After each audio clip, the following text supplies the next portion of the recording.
Baik. Oke. Lanjut Bang, statementnya Bang. Ya sudah, itu saya dengerin seneng aja gitu, bangga, alhamdulillah di luar sana itu ada yang apa istilahnya? Saya bangga aja itu Pak Yan, Pak Nandar. Alhamdulillah. Jadi saya ngikutin terus. Ada Bang Juma di sini, silakan bicara langsung dengan Bang Jumanya. Silakan. Monggo Pak Ustadz untuk meneruskan perjuangannya lah. Ya. Ada komentar Bang Juma? Ya, monggo. Ya, terima kasih banyak Bang Fatantea. Ya, kami sadar kok bahwa apa yang kami lakukan ini tidak ada apa-apanya dibandingkan teman-teman yang masih eksis terus berjuang di masjid-masjid kita, di musola, di surau, ya sebagai bagian daripada garda terdepan mengarahkan umat untuk tetap senantiasa sujud kepada Pencipta alam. Iya, makanya saya bilang itu kita berjuang sesuai dengan skillnya masing-masing. Pak Nandar, Pak Juma, Pak Kainama berjuang untuk terus menyuarakan apa yang diperintah dalam Al-Quran tadi itu, yang bilang jangan membaca wala taqulu Allahi salah gitu, jangan di masjid-masjid aja, suarakan untuk mereka. Nah itu saya setuju banget itu. Terusan itu Alhamdulillah. Ya memang begini ya, Pak Etan ya. Karena saya melihat itu gimana ya, ayat ini kok dibaca di masjid saja gitu. Ibarat gini lah. Ya. Tapi ngomong-ngomong Bang Fatan, songkoknya beli di mana Bang? Saya kebetulan ngejualin sendiri, ada. Beli di Bone. Saya ngejual sendiri, ini banyak ini, kalau mau barang silakan. Mantap. Allahu Akbar. Iya. Ya boleh tuh dipesan nanti kirim ke Ustaz Juma, Ustaz Sugi, Ustaz Kainama, Pak Nandar ya. Boleh tuh. Masya Allah. Ya. Masya Ya Allah. kebetulan saya. Ngomong-ngomong Timothy masih ada loh di sini. Hah? Timothy masih ada. Biarkan dia menangis. Kalau dia mau bicara silakan aja bicara. Enggak ada yang mute kok.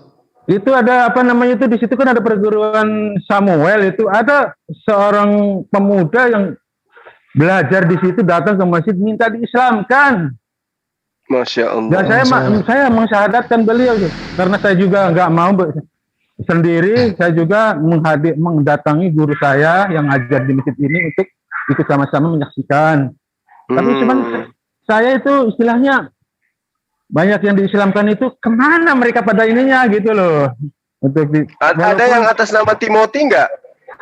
Enggak. Diislamkan. Bahkan ada yang datang ke sini minta diislamkan itu temennya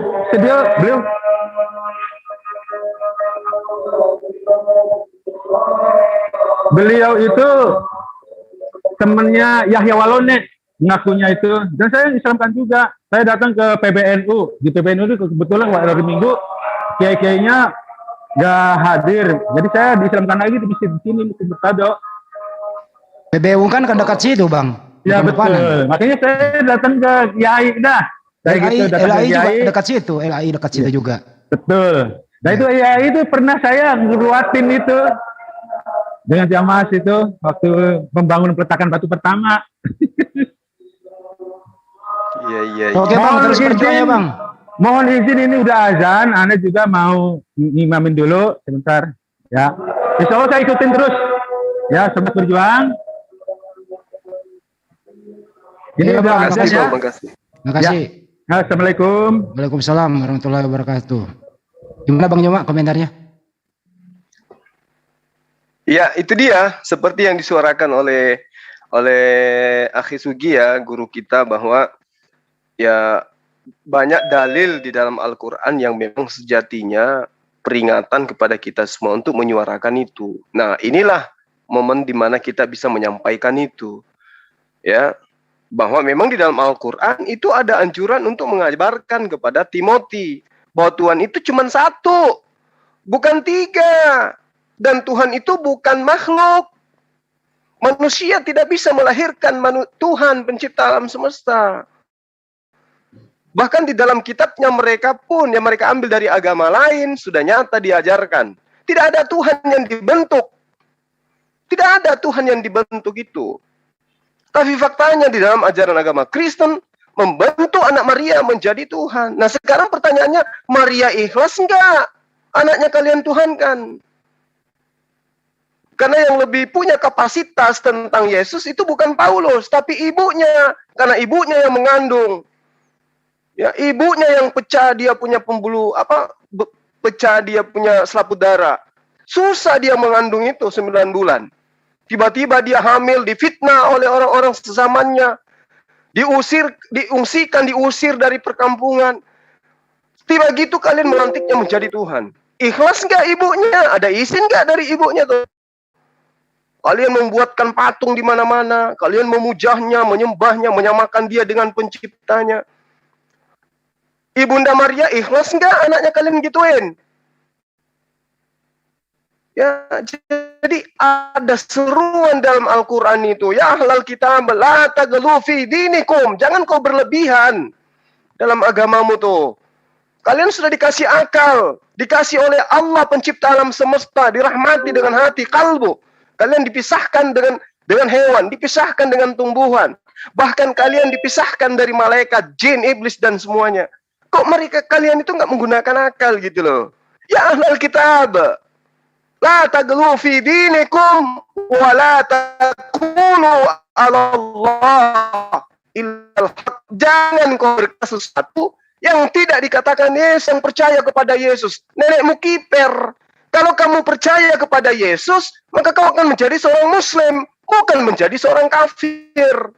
Karena pengikut daripada Yesus itu muslim semuanya. Apa muslim itu? Taat, kasih kepada Allah. Apa kasih kepada Allah itu? Taat kepada perintah Allah. Lah kalian menyembah Yesus itu perintah siapa? Ya. Jadi Al-Quran itu menyeru kalian, menyampaikan agar kalian itu tersadarkan. Ya mudah-mudahan Anda mendengarkan kami di sini, sahabat saya, Anda mendengarkan supaya akal Anda itu sehat. Jangan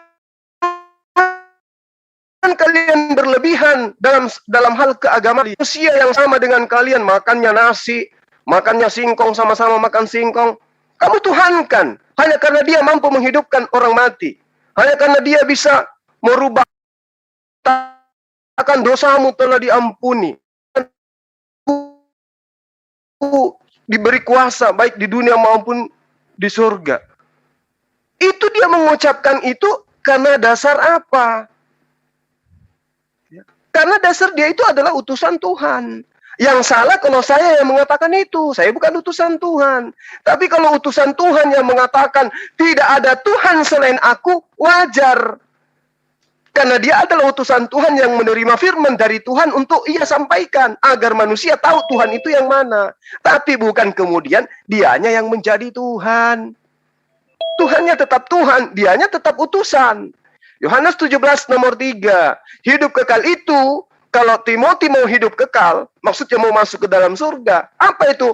Kenal Tuhannya Yesus satu-satunya Tuhan. Dan kenal Yesus sebagai utusan Tuhan. Sudah selesai. Jangan dilebih-lebihkan. Jangan kau mengatakan sesuatu yang bukan hakmu untuk katakan. Wala taqulu 'ala Allah illal haqqa. Yang benar saja yang kamu katakan. Yesus sebagai utusan. Yesus mengaku sebagai apa? Sebagai utusan. Adakah Yesus dia mengaku pencipta alam semesta? Tidak. Kenapa Yesus tidak mau mengaku sebagai Tuhan pencipta alam semesta? Ya karena dia memang bukan Tuhan pencipta alam semesta. Jadi sahabat-sahabatku ya, terkhusus kepada Timothy ya, kapan lagi saya ceramai kupingmu ya, mumpung kamu ada di sini. Ayo sama-sama menjadi pengikut Yesus. Anda itu bukan pengikut Yesus, Anda itu pikar Kristus. Pikar Kristus, anti Kristus. Yesus mengajarkan menyembah hanya kepada Allah, kamu malah menyembah kepada Yesus. Yesus mengajarkan imani dia, kasihi sebagai utusan Tuhan. Kamu malah mengenal dia sebagai Tuhan itu sendiri. Jadi melanggar semua aturan yang diajarkan oleh Yesus. Ya, mari bersama dengan saya menjadi pengikutnya. Yesus menyembah kepada Allah, kita menyembah kepada Allah. Yesus mengajarkan agar mengenal dirinya sebagai utusan Allah, sama seperti Nabi Musa. Iman kalau menerima dikaji dengan akal. Siapa nabi yang sama seperti Musa? Nabi loh, nabi bukan Tuhan. Nabi. Apakah nabi yang sama seperti itu Paulus atau Markus atau Matius atau Yohanes? Apakah sama seperti Musa? Tidak.